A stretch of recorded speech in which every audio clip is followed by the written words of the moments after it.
vous infectez toute la planète. Vous foutez en l'air tout l'équilibre du système, ne laissant que le chaos et la pauvreté dans votre sillage. Est-ce que nous sommes à la fin du capitalisme et de l'économie de marché? Notre sujet du jour, qu'est-ce que le capitalisme? Le capitalisme? Pourquoi devrions-nous le remettre en question? Ne nous a-t-il pas offert le meilleur mode de vie au monde? Le capitalisme. Personne n'avait jamais été si bien loti. Le capitalisme est le meilleur système jamais inventé. Nous sommes fatigués mentalement de courir chaque jour après l'argent. Il faut changer maintenant et radicalement notre mode de vie. Et pourtant, nous restons là, sans rien faire, à contempler le désastre. Comme un château de cartes, tout s'effondre pourtant autour de nous. On ne pourra pas expliquer à nos enfants que nous avons décidé de tuer la moitié des vivants sur Terre parce qu'il fallait gagner un point de croissance. Je vais vous parler d'un mythe qui vient de loin. Il s'agit du mythe central du capitalisme et de sa justification morale, qui stipule que la richesse est générée par l'effort, l'ingéniosité, le travail, l'investissement judicieux et la prise de risque. On peut comprendre ici que le capital et les ressources vont vers des agents économiques les plus performants. Au fil des décennies, on s'est rendu compte que ce modèle économique crée automatiquement des inégalités. Les milliardaires ne sont pas très bien vus en ce moment.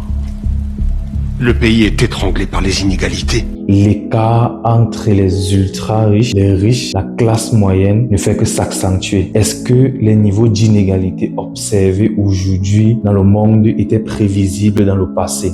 Je ne prédis pas l'avenir du marché.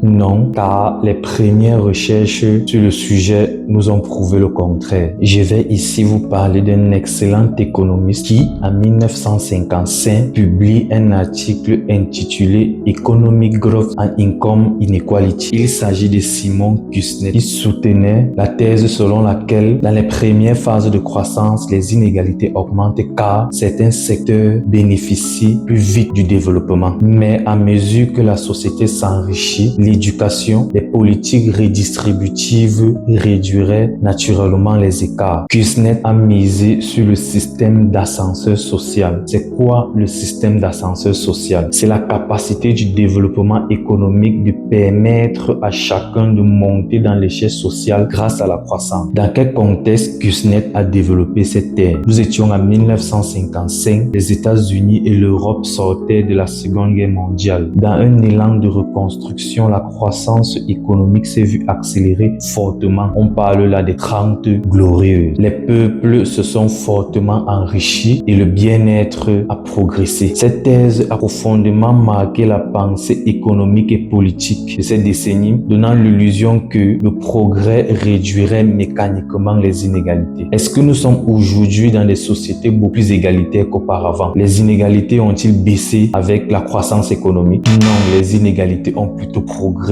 malgré que nous sommes dans une société beaucoup plus riche qu'hier. Donc, la thèse de Kuznets est fausse. La croissance économique ne réduit pas les inégalités. Nous vivons dans un monde inégalitaire et chaque jour, on se lève, on travaille pour un lendemain meilleur. Au niveau planétaire, les écarts entre les pays sont phénoménaux. Au niveau national, les écarts entre les classes sociales sont juste aberrants. New York, par exemple. 146,547 people find themselves without a permanent home in New York City.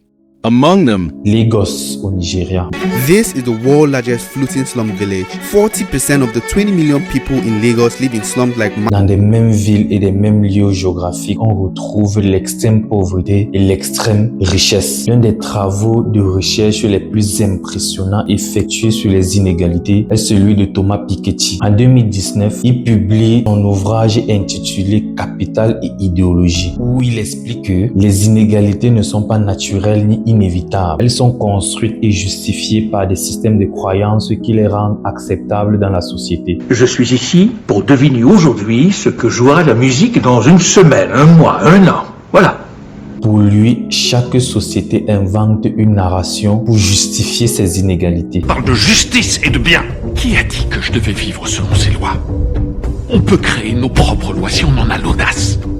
Et pour commencer, qui vous a fait le gardien des lois cosmiques? Non mais quelle arrogance! De ma part, c'est vous qui dites avoir créé votre propre échelle du bien et du mal comme une foutue divinité. Ce n'est pas ce que je visais, j'en suis juste arrivé là. Dans les sociétés anciennes, on parlait de religion et d'hiérarchie divine. On avait les prêtres et on avait les serviteurs. Dans les sociétés coloniales, on parlait de supériorité raciale. Dans le capitalisme moderne, on parle de mérite. Et maintenant chacun mange ce qu'il tue. D'efficacité de marché et de propriété privée. Pour Piketty, les inégalités ne sont pas un bug du système, mais la preuve qu'il fonctionne tel qu'il a été conçu. Il faut en vouloir, asservir et conquérir. Parce que ça, c'est ce que nous sommes. C'est ce que nous sommes tous au fond de nous. Le capitalisme exploite ça mieux que n'importe quel autre modèle économique existant. Sachez que tout ce que nous avons, nous le devons au capitalisme. Parce qu'une personne a eu la présence d'esprit de bouger son cul pour inventer plus et gagner plus. Oui, tout. Il mérite pour plus de justice sociale et il nous met en garde en nous faisant comprendre que si rien ne fait dans ce sens, les inégalités vont continuer de prospérer. Est-ce que ce système et ce modèle économique ont été pensés dans ce but, créer et légitimer les inégalités? Non. L'œuvre humaine ne peut pas être parfaite, mais le capitalisme a fait preuve d'une réelle efficacité pour sortir le monde de la pauvreté. Je vais m'inspirer de 3 économistes, Adam Smith, Kenneth Rogoff, Angus Deaton, pour nuancer mon raisonnement sur la question des inégalités. Adam Smith, souvent connu sous le nom du père de l'économie, publie un ouvrage intitulé Richesse des nations. Il explique que ce n'est pas de la bienveillance du boulanger ou du boucher que nous avons du pain et de la viande à notre table au petit déjeuner, mais de l'importance qu'ils accordent à leurs intérêts. Pour Adam Smith, chaque individu agit d'abord pour son propre bénéfice, mais en cherchant à maximiser son intérêt, il contribue indirectement au bien-être collectif. C'est le principe de la main invisible. Je fais fonctionner le système. J'ai versé des centaines de millions de dollars en impôts divers et différents mécénats. J'emploie directement des centaines de personnes, des milliers indirectement. Kenneth Rogoff a écrit un article très intéressant où il explique que la justice sociale ne suppose ni l'abaissement des riches, ni la remise en cause de la propriété, mais... Qu'est-ce que j'ai fait de mal? En réalité, à part me faire un maximum d'argent, d'avoir réussi.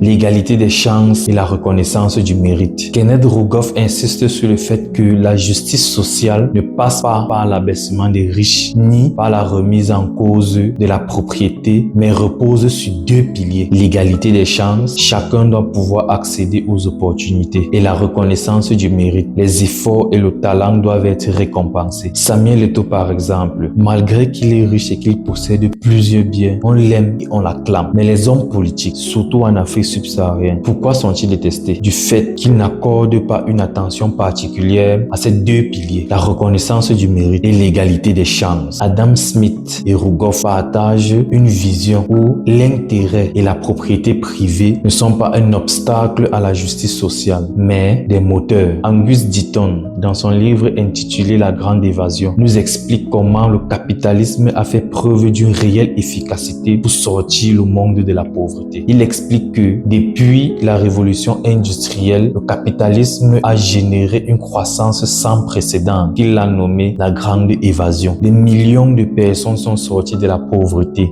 grâce aux innovations. Mais cette évasion est incomplète et inégale, car certains pays et certaines populations restent enfermés dans la pauvreté. En conclusion, on peut dire que le capitalisme n'est pas à abolir. Si vous devez retenir une leçon de cette vidéo, ce serait peut-être celle-ci. Le capitalisme nous a sortis de la misère, mais il doit maintenant nous protéger de ses propres excès. Mon nom est Zach, je suis jeune businessman et entrepreneur et ici je t'aide à penser comme un véritable opérateur.